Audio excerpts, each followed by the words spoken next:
About sentence.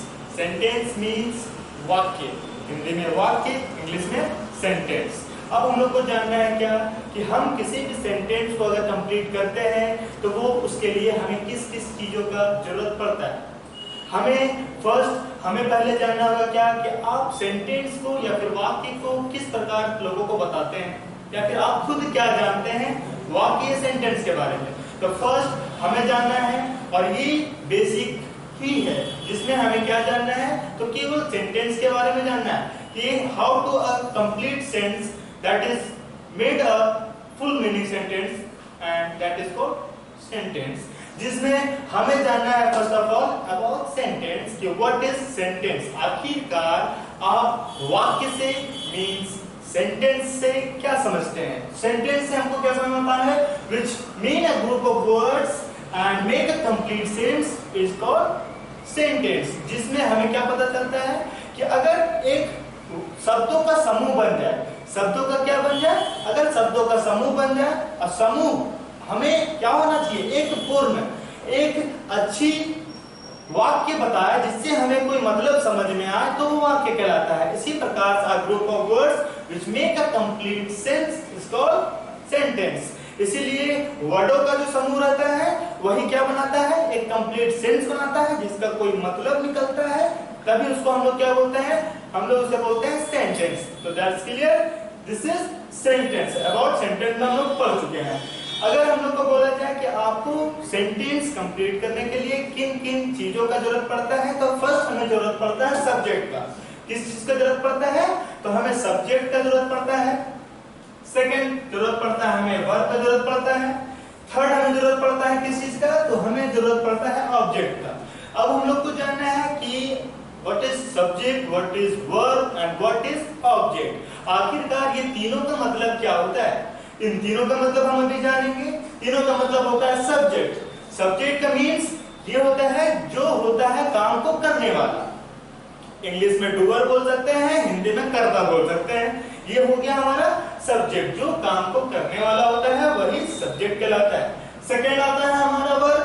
Verb क्या कहता है, काम को ही इंडिकेट करने वाला जो चीज रहता है, जो वर्ड रहता है, क्या रहता है, वर्ड, वाक्य रहता है, वही हमारा वर्ब कहलाता है। वर्ब मीन्स जितना भी प्रकार का काम होता है वो हमारा क्या है, वर्ब है। That's clear, subject is clear, second verb is clear, third आया हमारा option subject. What do you mean about subject.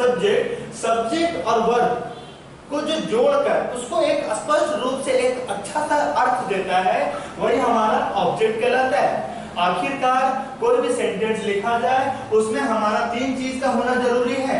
पहला हमारा सब्जेक्ट होना जरूरी है, सेकंड हमारा वर्ब होना जरूरी है, और थर्ड हमारा ऑब्जेक्ट होना जरूरी है। जैसे हम लोग कोई भी चीज बनाएंगे, जैसे हम लोग बोलते हैं Ram is playing, Ram is playing, इसमें हमें दो चीज ज्यादा नजर आता है। फर्स्ट हमारा सब्जेक्ट नजर आता है, सेकंड हमारा वर्ब नजर आता है। अगर हम प्लेइंग के हिसाब से अगर इसमें कुछ और ऐड करते हैं तो वो हमारा ऑब्जेक्ट बनता है। जैसे Ram is playing very good, मतलब जो राम है वो खेल रहा है बहुत ही अच्छा। अगर इसमें इस वेरी गुड लगा दें तो हमारा ये वेरी गुड क्या हो जाएगा, हमारा ऑब्जेक्ट हो जाएगा, क्योंकि ये हमारा सब्जेक्ट को और हमारा वर्ब को क्या कर रहा है, थोड़ा सा और आगे लेके जा रहा है। इस वजह से हमें कोई भी सेंटेंस करने के लिए क्या किस चीज का मदद पड़ता है, तो हमें जरूरत पड़ता है सब्जेक्ट का, वर्ब का और ऑब्जेक्ट का। ये क्लियर होता है। इसको भी दो चीजों में बांट दिया गया है। पूरा सेंटेंस को आखिरकार में दो ही चीजों में बांटा गया है। वो है कौन कौन सा चीज, तो वो है हमारा फर्स्ट सब्जेक्ट ही, और सेकंड है प्रेडिकेट। अब जानेंगे कि प्रेडिकेट क्या होता है एंड सब्जेक्ट क्या होता है। तो सब्जेक्ट के बारे में समझेंगे क्या, इस सब्जेक्ट को इंडिकेट करने के लिए हमें दो ही चीज का मान निकलता है। फर्स्ट निकलता है व्हाट, आखिरकार क्या, whom, आखिर का मान किसका, क्या होना चाहिए और किसका होना चाहिए। इन चीजों को पूरे फुल मीनिंग बनाने के लिए हमारा हेल्प करता है कौन, तो वो हेल्प करता है प्रेडिकेट। प्रेडिकेट क्या मतलब बताता है हमें, बोलता है the predicate tells something about the subject. Predicate का मींस क्या होता है, the predicate tells something about the subject, जो हमें किस चीज की जानकारी देता है, सब्जेक्ट के बारे में और कुछ अधिक जानकारी देता है, वही हमारा क्या कहलाता है, प्रेडिकेट कहलाता है। जब सब्जेक्ट और प्रेडिकेट एक दूसरे से अटैच होते हैं तो क्या होता है? जब सब्जेक्ट और प्रेडिकेट एक दूसरे से अटैच होते हैं, then when both are meet to each other, when they complete a sentence and it's declare a full sense to understand as a simple way. जब सब्जेक्ट और प्रेडिकेट एक दूसरे से अटैच करते हैं तो वो एक ऐसा मेथड बनाते हैं जिससे हमें क्या सीखा कि जब हमारे पास सब्जेक्ट और प्रेडिकेट होते हैं तब जाके हमें क्या एक बनता है, तो हमारे पास एक कंप्लीट सेंस वाला एक सेंटेंस बनता है। क्या बनता है? कंप्लीट सेंस वाला एक सेंटेंस बनता है। अब हम लोग को जानना है क्या कि हमें सब्जेक्ट के पास क्या क्या होना चाहिए। तो सब्जेक्ट के पास हम लोग तो जानते हैं या फिर हमारा फर्स्ट पर्सन होना चाहिए, या फिर सेकेंड पर्सन होना चाहिए, या फिर थर्ड पर्सन में हमारा कुछ भी, या फिर किसी का सिंगुलर नेम या फिर प्लूरल नेम होना जरूरी है। वो हमारा सब्जेक्ट को दर्शाता है। किस चीज को दर्शाता है?